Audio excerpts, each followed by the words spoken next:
Hola, bienvenidos a la segunda lección, en la que aprenderemos algunas pautas para encontrar y desarrollar nuestra voz narrativa. Analizaremos un par de estructuras gramaticales efectivas para comunicarnos mejor en español y se propondrán ejercicios para desarrollar el hábito de la escritura. El estilo es el nexo entre el tipo de texto que vamos a escribir, el género, expositivo, persuasivo, narrativo, y la forma particular y única que tenemos de comunicarnos, la voz de autor o registro.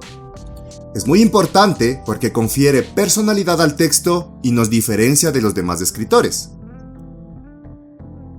Una misma anécdota puede ser contada de diferentes maneras, cada una con una cantidad de información determinada por el autor, así como con su propia cadencia y estructura, es decir, su estilo.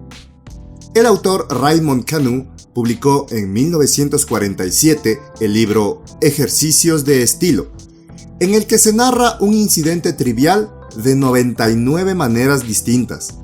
Con este libro, Queneau nos da un claro ejemplo del uso de una restricción literaria, escribir 99 veces la misma historia, como un motor creativo.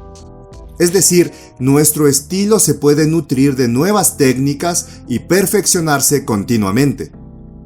La anécdota es la siguiente.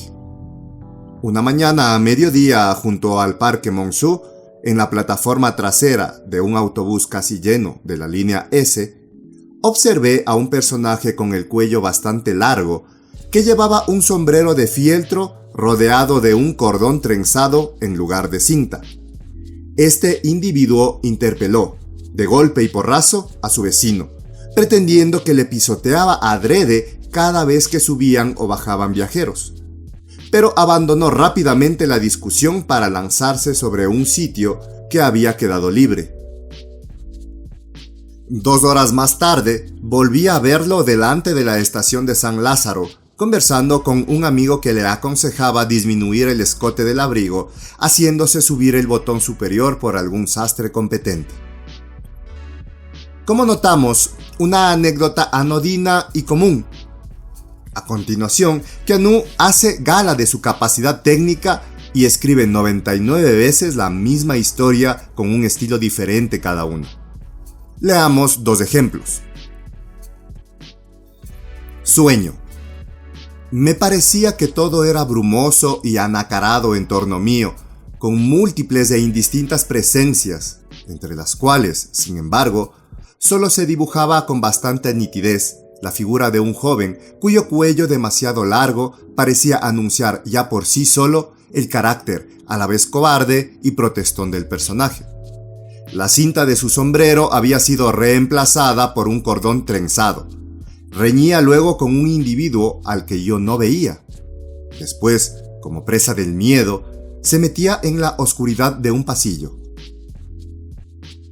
Otra parte del sueño me lo muestra caminando a pleno sol delante de la estación de San Lázaro. Está con un compañero que le dice: «Deberías hacerte añadir un botón en el abrigo». En eso, me desperté. Punto de vista subjetivo. Había hoy en el autobús, a mi lado, en la plataforma, uno de esos mocosos de los que no abundan. Afortunadamente, porque si no, acabaría por matar a uno. Aquel, un muchacho de unos 26 o 30 años, me irritaba especialmente, no tanto a causa de su largo cuello de pavo desplumado, como por la clase de cinta de su sombrero, cinta reducida a una especie de cordón de color morado. Joder, el cabrón, cómo me cargaba. Como a esa hora había mucha gente en nuestro autobús, aprovechaba los empujones de costumbre a las subidas o bajadas para hincarle el codo en las costillas. Acabó por largarse cobardemente antes de que me decidiera a pisotearle un poco los pinreles para jorobarlo.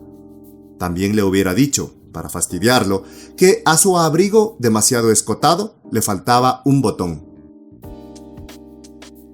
Con estos ejemplos, me parece que se aclara el concepto de estilo y cómo podemos adaptarlo de acuerdo a las necesidades de nuestro escrito. Pero es importante tomar en cuenta que, aparte de un ejercicio creativo, se puede convertir en un recurso útil si implementamos recursos técnicos de gramática y sintaxis. Tipología lingüística. ¿Te ha sucedido que empiezas a leer un libro y por más que lo intentas no consigues avanzar? Como si su lectura resultara fangosa o tediosa. Generalmente, esto pasa con las traducciones o con textos que no han sido bien editados, en los que se ha descuidado la estructura gramatical de las oraciones.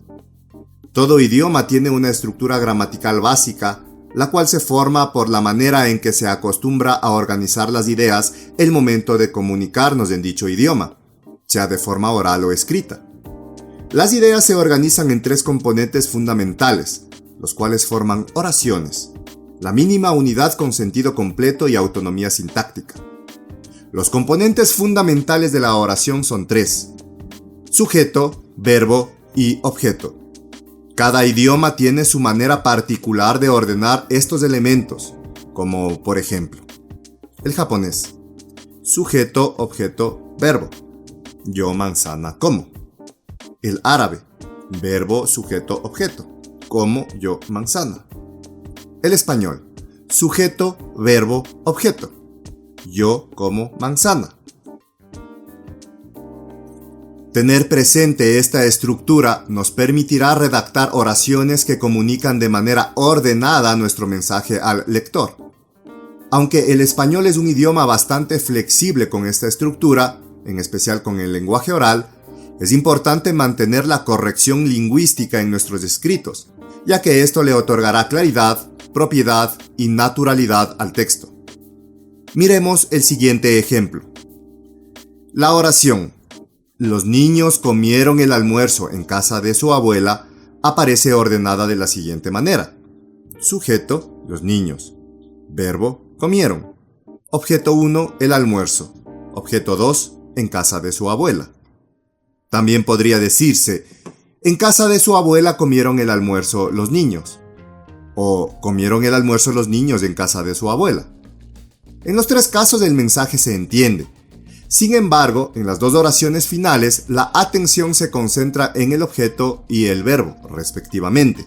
Por lo tanto, solo la primera oración cumple con los parámetros de claridad, propiedad y naturalidad, ya que es la que conserva la estructura sujeto, verbo, objeto.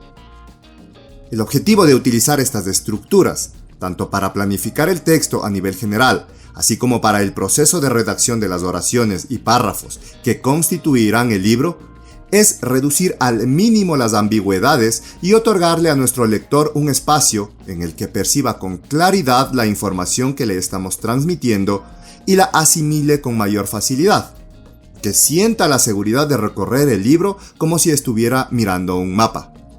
De esta manera será más fácil persuadirlo para que entienda las ventajas que nuestro modelo, método o historia le aportarán tras la lectura del libro. En esta lección hemos revisado algunas características del estilo y cómo este repercute sobre la forma en que comunicamos el mensaje.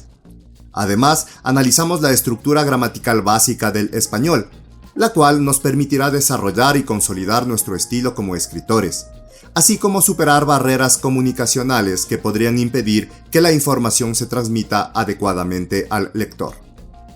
Realiza el ejercicio 1.2 en el cuadernillo correspondiente a redacción. En el mismo encontrarás algunos ejercicios para practicar tu escritura y estilo.